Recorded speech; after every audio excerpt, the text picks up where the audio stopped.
News, views, voices of the global Indian community. India abroad.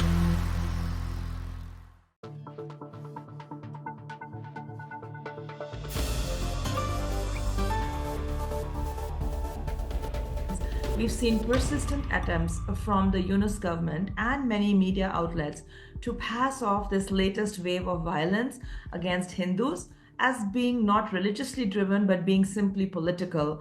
The excuse being that Hindus were supporters of the ousted Awami League. Against this background, it's really important to remember that the anti-Hindu violence has been endemic in Bangladesh, unfortunately.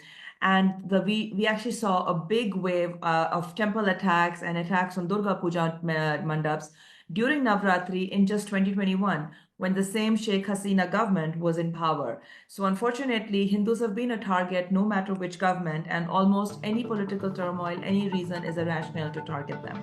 I wrote a book about this quite a few years ago, and I called it A Quiet Case of Ethnic Cleansing. Why quiet? Because nobody hears about it. But who's being quiet? The nations of the world, the human rights industry, and the Hindu community themselves. I think we need to look at that as well.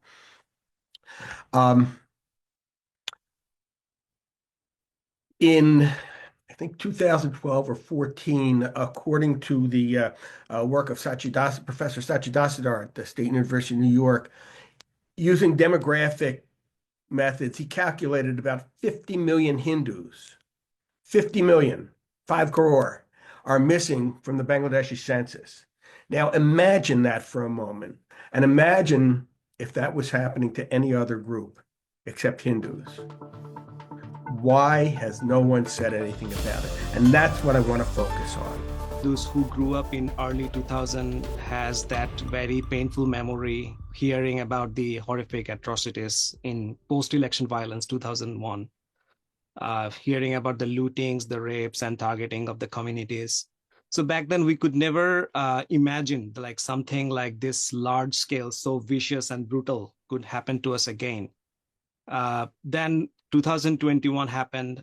Before that, Nasir Nagar happened, Ramu happened, Sunamganj happened, which was again attacked last week, widespread attack. So in 2024, every Hindu friend I have or kith and kin I have shares the same dread about what could happen next, like if the political winds shift again in Bangladesh once more.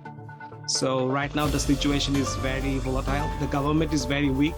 The country is run from the streets. There's tons of videos, the video clip, you see the hating Hindu. They are talking negative things about the Hindus. No action was taken, never taken. But they create just fake things, as I mentioned before. Then there was some atrocity and, creating a lot of bad things for the Hindu people.